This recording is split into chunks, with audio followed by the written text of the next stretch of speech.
Hello, this is Mr. Maxwell. Thank you for tuning in.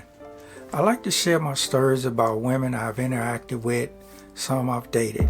But I would also like to share with you my trip to the Philippines. The first time I said that I went to the Philippines, or if I tell somebody I'm going to the Philippines, they would say, "Why are you going to the Philippines?" Or if I told somebody I just got back from the Philippines, "Why did you go to the Philippines? What's there?"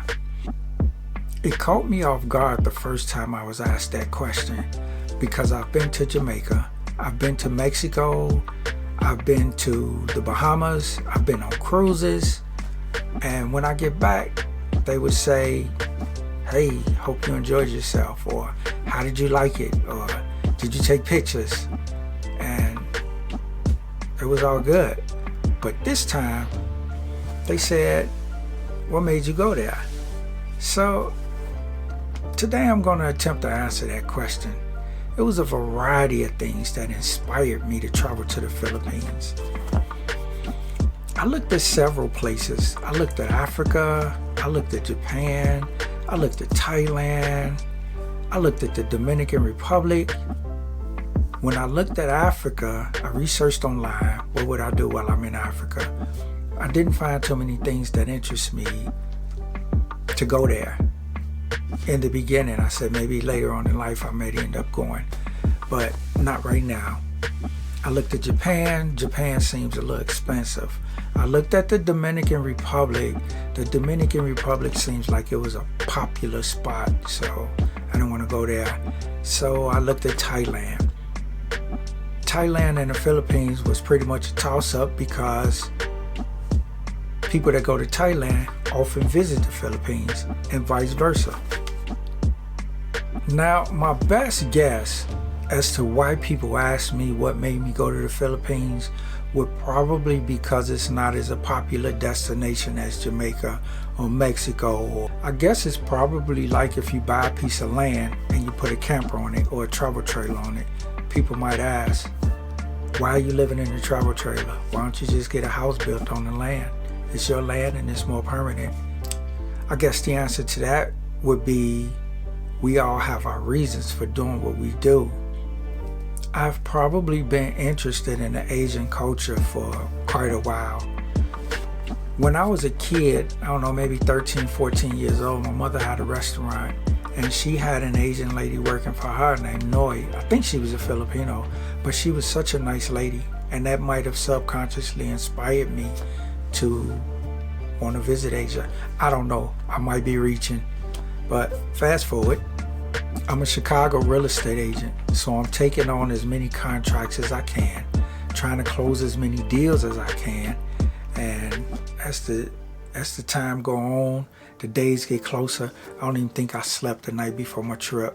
I got my bags all packed and I'm ready to go. The Uber gets here, put my stuff in the trunk, on my way to the airport. My particular flight went from O'Hare Airport to Minnesota. That was about maybe 3 or 4 hours from Minnesota to South Korea. From South Korea to the Philippines. Touchdown in the Philippines. My personal tour guide, she was waiting at the airport for me. We checked into a hotel. I was a little bit disappointed in the hotel because on the website they advertised free breakfast, but there was no free breakfast once I got there. There was breakfast, but I had to pay for it. Now I'm walking the streets in the Philippines. One of the first differences that I noticed is that people stare at you, but it's a pleasant atmosphere. The people are friendlier, the attitude is friendlier. The attitude of the people in the restaurants are more pleasant. We stayed in Cebu about 3 or 4 days, and then we traveled to San Carlos. While we were in San Carlos, I had the pleasure of meeting Sunshine Shoulders. He was a real cool guy. If you haven't checked out his page, you should. He's got a lot of valuable content in there, a lot of helpful hints. He let me stay in his guest house for 2 days, free of charge. We even did a video. Just all around great guy. Link is in the description. You should check out his channel. Now, after staying in San Carlos for a few days, we went back to Cebu and we ate out every day. The prices of the food was so reasonable and it was good food. The food was great and reasonably priced.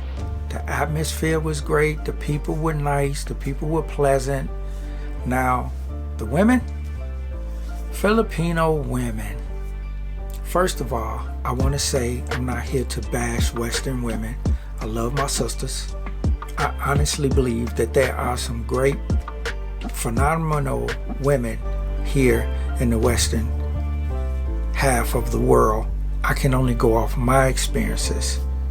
And there are statistics as well that says 70% of women are the ones that initiate the divorce. So if 70% of women are initiating the divorce, does that mean most men are bad or most men turn bad when they get married? Or could it mean that women just simply have more to gain in a divorce on average? Now, in my experience, are Filipino women better than Western women when it comes to marriage, commitment, respect towards their man, how they treat their man, in his face and behind his back? Again, all I can do is go off my personal experiences. And in my personal experience, there was one young lady that I met. I said, let's go out. Let's meet at Starbucks, Dunkin' Donuts or something. Let's sit down, have a cup of coffee. Let's talk and get to know each other. She said, I'm not going out with you for a cup of coffee. I'm not coming out my house for a cup of coffee.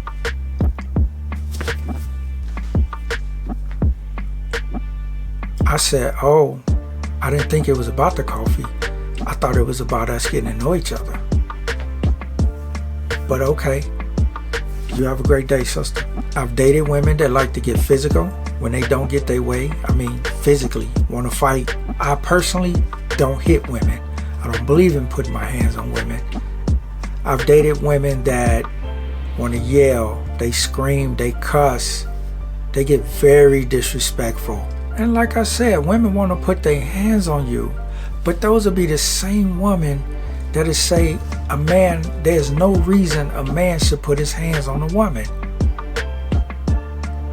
Shouldn't the reverse be true as well? If I'm not putting my hands on you, you shouldn't put your hands on me. I seen a video. This man and woman was arguing. I don't know, I think they were on a date or something, but they was at the bowling alley and they were arguing. And the man turned to walk away. She swung and popped him in the head with a bowling ball. It almost knocked him out, or I think she did knock him out. And people just stood around and laughed. Now, what if the reverse would have happened? Not if he even hit her with a bowling ball, but she all in his face getting reckless and he smacked her. All the simps, I mean, all the men would be ready to pull him off her. I've had women tell me they don't cook. I've had women tell me they don't clean. I'm not your mama. I'm not your maid. I've had women tell me I'm doing me. I've had countless women tell me I don't need a man. So now, fast forward, I'm in the Philippines. I'm dealing with a woman that don't cuss at me, don't yell at me. She don't raise her hands at me. She don't wear makeup, very little to no makeup. Her real hair, her real nails. I'm not saying there's anything wrong with those attributes, the hair, the nails. If that's what you want to do, that's what you want to do. However, if your man says that he don't like it, he would rather see you in your natural state, why wouldn't you comply with that? I'm not saying Filipino women are perfect, because every woman got their quirky ways. Everybody does. Spout, like I said, we ate out every day. After about a week and a half of eating out, she said, I'm tired of eating out. I want to cook for you. Now those are words I've never heard from a Western woman. I've never heard a woman say, I'm tired of eating out, I want to cook for you. I've heard women say, okay, we don't have to go to the Cheesecake Factory, we can get Chinese food. I've heard women say, we don't have to go to Bachi's, I'll settle for tacos. Even if I'm in your house putting up light fixtures, hanging doors, paving your driveway, fix your washer, fix your dryer, installing faucets in your house that I don't even have a key to, at no charge. My reward is me being able to take you out. That's my reward. Me being able to take you out, and I pay for it. So I guess your company is my reward. That's not cool. P.T. Barnum, I believe it was P.T. Barnum that said a sucker is born every minute. Now, I have a woman that don't dress where there's nothing left to the imagination. I mean, you could look at it, you see everything hanging out. You don't have to imagine nothing because you see everything right there. Soft-spoken and respectful. How can you ignore that? How can you not acknowledge that? How can you not gravitate towards that type of woman? How could you not want to take care of a woman like that? How could you not want to protect a woman like that? Make sure you visit the beach. I don't even remember which one I went to. Stop at Jollibee, stop at the Chow King, ride the jeepney, walk the streets, experience the culture, and also you gotta see the whale sharks. Experience the culture of the Philippines.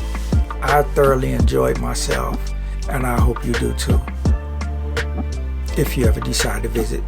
The takeaway from this would be, no matter what situation you're in, don't be afraid to expand your horizons, your views, your visions, your outlooks. Don't be afraid to venture out of your comfort zone, be it a relationship, a job, a neighborhood, whatever it may be. Don't be afraid to get up out of there and see other things and explore your options. Thank you for listening. Thank you for stopping by. This has been Mr. Maxwell. Like, subscribe, comment, ask questions. I wish you well.